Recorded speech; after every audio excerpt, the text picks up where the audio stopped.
Hi, I'm Phyllis from I Sew in the Doll Corner, and today I thought I'd come on and show you what I've been working on and how I do a quilt as you go.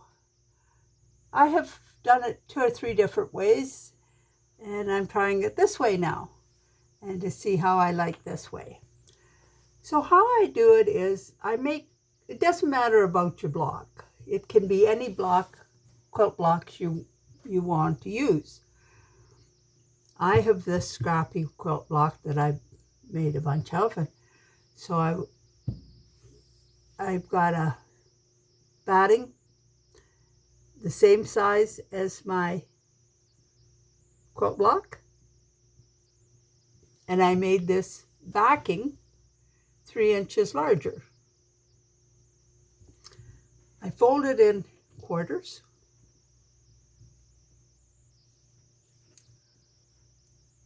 and I creased it at the quarter marks so I have a reference. Then I right sides down,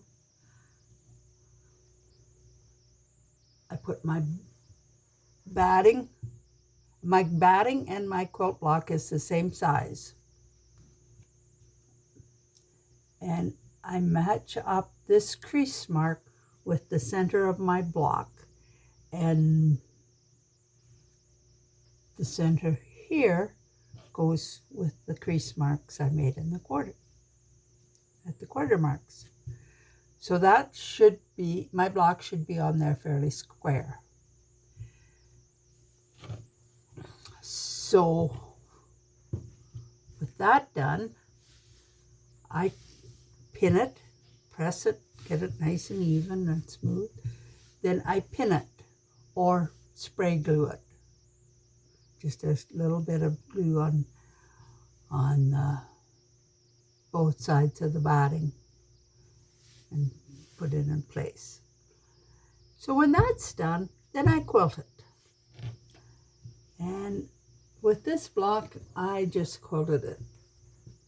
On the diagonal, you could do however you would like to quilt it.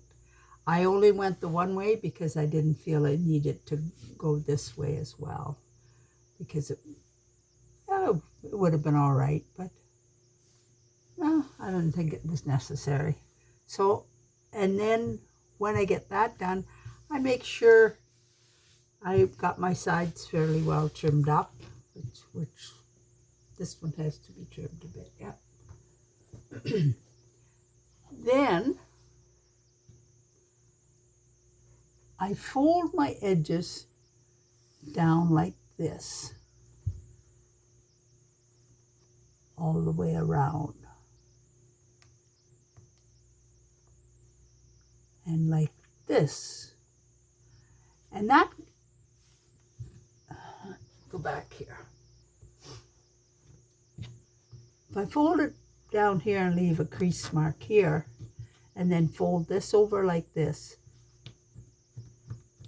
then when I go to join my next piece, I have a little center mark, a little square crease mark right in the center there, where I know my next piece should fit up against that. And then and the same down here, that is the edge of my blocks. So then I can line this up with the next block, and it should be fairly straight or even. And then I pin this. You can see I've got a pin, there's the corner.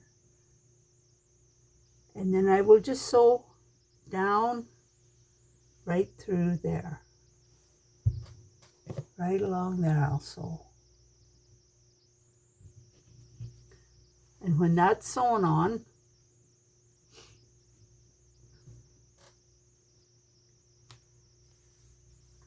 it looks like this. So then I fold this edge in.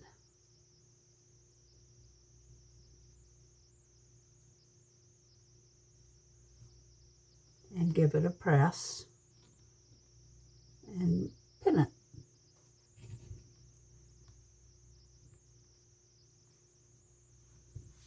sew down here. I sew down right along the edge. Now, this seam is just one seam. It would be fine, for wall hanging or table runners or things like that. But with quilt, sometimes they get a lot of tugging one way and another. I'd be afraid the whole thing might, if I had a loose stitch in there, I might have the whole thing ripped apart. I might have two quilts. So I like to do a decorative stitch or a zigzag or a triple zigzag. The triple zigzag is good. And it catches both sides and it's not going to rip apart on you. And it's kind of looks nice on the quilt too. Now, after I get it, this is one row I have together.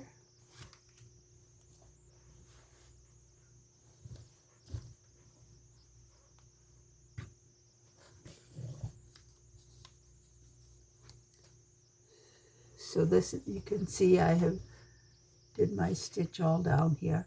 And then when I go to join my rows together, you can see I've cut this extra fabric out of there. And that leaves less bulk in there. And then this is just done the same way, only it's a long row. And that will join all my rows together. Now here's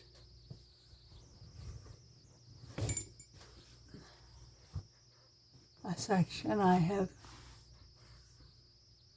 3 rows together here. And I have 5 more rows to attach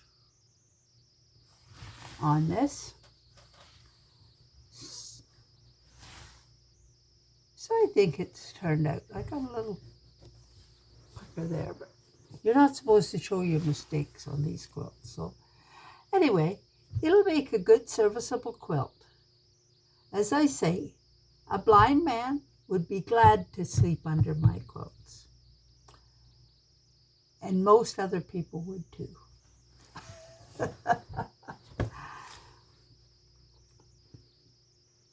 But that's sort of the way I do it. So if you found this information helpful, please subscribe to my channel and touch the bell to be notified. And check out my Etsy shop for my quilt pattern or my doll patterns. Thanks for watching. Bye now.